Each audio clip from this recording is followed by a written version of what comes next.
Bonjour à tous et bienvenue dans cette vidéo où on va débriefer de l'UFC Fight Night 250 qui s'est tenu le 1er février 2025 à l'ANB Arena de Riyad en Arabie Saoudite.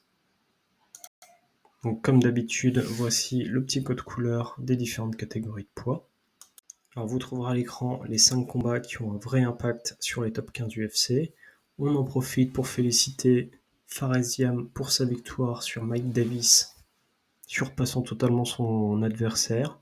Cependant, Fares, il n'est pas encore dans les top 15 et c'est pour ça qu'on ne va pas analyser son combat. On va noter sur cette soirée donc Jasu Davicius qui, avec un rythme soutenu, un volume élevé de frappe, va remporter une décision unanime face à Maria Silva. Shamil Gaziev, il va remporter une victoire par KO au premier round avec un gros crochet gauche puissant sur Peterson. Pavlovich, il a dominé Rozenstruik en obtenant une victoire par décision unanime avec gros contrôle du combat, beaucoup de frappes puissantes et une lutte efficace.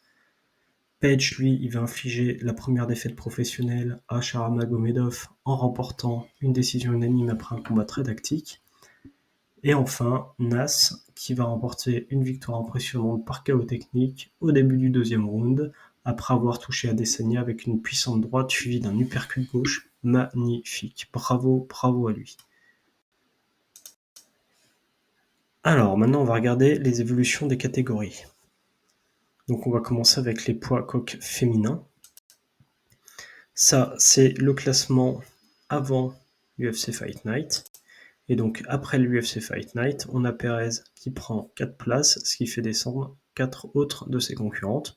Alors pourquoi ? C'est parce que le panel a estimé que lors de sa dernière victoire à l'UFC 311, elle n'avait pas assez pris sur le classement. Et donc c'est pour ça qu'ils se sont permis, lors de la mise à jour, de lui faire gagner ces 4 places. Vient ensuite le tour des poids mouches féminines. Donc ça, c'est le classement avant l'UFC Fight Night 250. Sur cette catégorie, le panel va sortir Kathleen et Ribas qui étaient 8 et 10 de la catégorie. Donc ça va servir à tout le monde dans la catégorie. On va voir notamment Araujo qui prend une place. Jasu Davicius avec sa victoire, elle va prendre 3 places.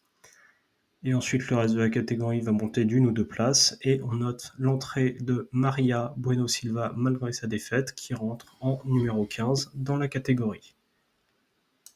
Côté poids lourd, donc il faut savoir qu'à la suite de sa défaite, Rozenstruik, il va se faire virer. Bienvenue à l'UFC, donc il se fait virer comme ça. Donc ça, c'est l'état de la catégorie avant cette UFC.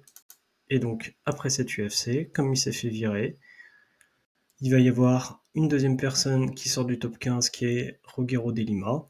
Et sinon, donc tous les mecs qui étaient en dessous de lui, ils vont prendre une ou plusieurs places. Et Gaziev, avec sa victoire, lui, va prendre 3 places. Et donc ça a quand même bien rebougé les fonds de classement chez les lourds.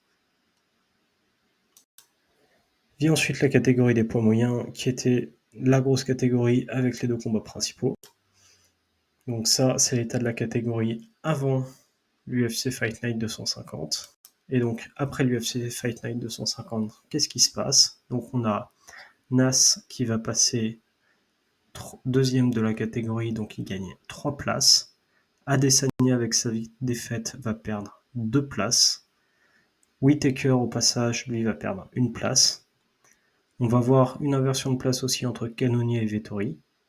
Et dans les queues de classement, on va avoir Michel Pereira qui va prendre 2 places.